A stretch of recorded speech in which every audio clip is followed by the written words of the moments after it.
बिस्मिल्लाहिर्रहमानिर्रहीम। नाज़रीन मोहतरम, अस्सलामु अलैकुम वरहमतुल्लाहि वबरकातुहू। नाज़रीन मोहतरम, आज हम सूरह निसा की आयत नंबर 128 की तफसीर समाअत फरमाएंगे, जिसमें अल्लाह तबारक व तआला ने मियाँ बीवी के हवाले से ज़िक्र किया है कि अगर इनके दरमियान नाइत्तेफाक़ियाँ हैं तो सुलह की सूरत को बयान किया। अल्लाह पाक फरमाता है, व इनिम्रअतुन ख़ाफ़त मिन बअलिहा नुशूज़न औ इअरादन फ़ला जुनाह अलैहिमा अन युस्लिहा बैनहुमा सुलहा वस्सुल्हु खैर व उहदिरतिल अनफुसुश्शुह व इन तुहसिनु व तत्तक़ू फ़इन्नल्लाह कान बिमा तअमलून ख़बीरा। अल्लाह पाक फरमाता है, और अगर किसी औरत को अपने शोहर की ज़ियादती या बेरग़बती का अंदेशा हो तो इन पर कोई हरज नहीं कि आपस में सुलह कर लें, और सुलह बेहतर है और दिल को लालच के करीब कर दिया गया है।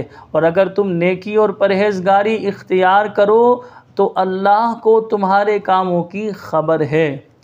कुरान ने घरेलू ज़िंदगी और मुआशरती बुराइयों की इस्लाह पर बहुत ज़ोर दिया है। इसीलिए जो गुनाह मुआशरे में बिगाड़ का सबब बनते हैं और जो चीज़ें ख़ानदानी निज़ाम में बिगाड़ का सबब बनती हैं और ख़राबियों को जन्म देती हैं, इनकी कुरान में बार बार इस्लाह फरमाई गई है।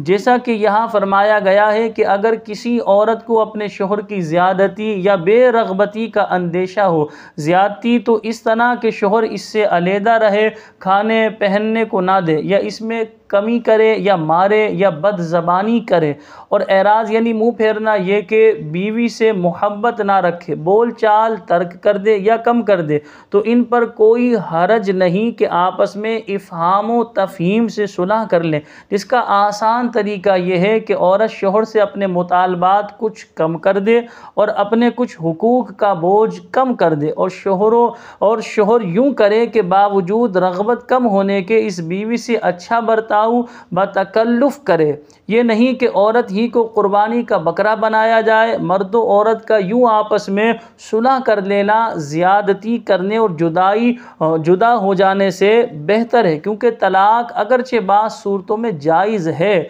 मगर अल्लाह अज़्ज़ा वजल की बारगाह में नापसंदीदा चीज़ों में से, यानी हलाल चीज़ों में जो सबसे ज़्यादा नापसंदीदा है वो तलाक़ है।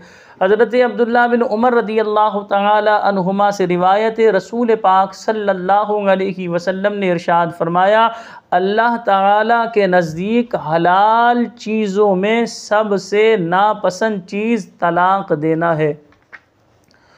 मियाँ बीवी के एतबार से और इससे हट कर भी मामला ये है कि दिल जो है लालच के फंदे में फंसे हुए हैं। हर एक अपनी राहत व आसाइश चाहता है और अपने ऊपर कुछ मुशक्क़त गवारा करके दूसरे की आसाइश को तरजीह नहीं देता। लिहाजा जो शख्स दूसरे की राहत को मुक़द्दम रखता है और ख़ुद तकलीफ़ उठाकर दूसरों को सुकून पहुँचाता है, वो बहुत बाहिम्मत है। इसी तरह की चीज़ों का अल्लाह तबारक व तआला ने कुरान पाक की मज़ीद आयतों में ज़िक्र किया। एक आयत में अल्लाह पाक ने फरमाया, और अपनी जानों पर इनको तरजीह देते हैं अगरचे इन्हें शदीद मोहताजी हो, और जो अपने नफ्स के लालच से बचाया गया तो वही कामयाब हुआ।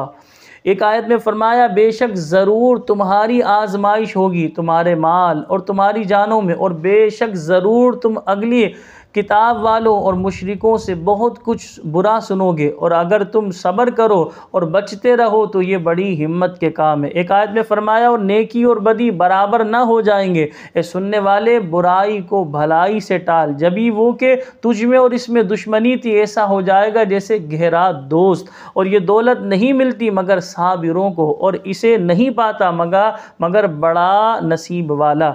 हदीस पाक में आता है, हज़रत अनस बिन मालिक रदियल्लाहु तआला अन्हु से रिवायत है, नबी करीम सल्लल्लाहु अलैहि वसल्लम ने इरशाद फरमाया, जो तुमसे क़त्अ ताल्लुक़ करे तुम उससे रिश्ता जोड़ो, और जो तुम पर जुल्म करे तुम उससे दरगुज़र करो। यहाँ बतौर ख़ास औरतों के हवाले से फ़रमाया गया कि ए मर्दों, अगर तुम नेकी और खौफ खुदा इख्तियार करो और बावजूद नामरगूब होने के अपनी मौजूदा औरतों पर सब्र करो और इनके साथ अच्छा बर्ताव करो, और इन्हें ईज़ा और रंज देने से और झगड़ा पैदा करने वाली बातों से बचते रहो, और इनके साथ ज़िंदगी गुजारने में नेक सलूक करो, और ये जानते रहो कि वो तुम्हारे पास अमानतें हैं, और ये जानकर हुस्न सलूक करते रहो तो अल्लाह अज़्ज़ वजल तुम्हें तुम्हारे आमाल की जज़ा देगा। तो अब आप देखें इस आयत मुबारक में अल्लाह तबारक व तआला ने मियाँ बीवी के हवाले से कितना ज़बरदस्त कलाम फरमाया। यकीनन आज की वीडियो आपको बेहद पसंद आई होगी। हमें अपनी दुआओं में याद रखिएगा। अस्सलामु अलैकुम व रहमतुल्लाहि व बरकातुहू।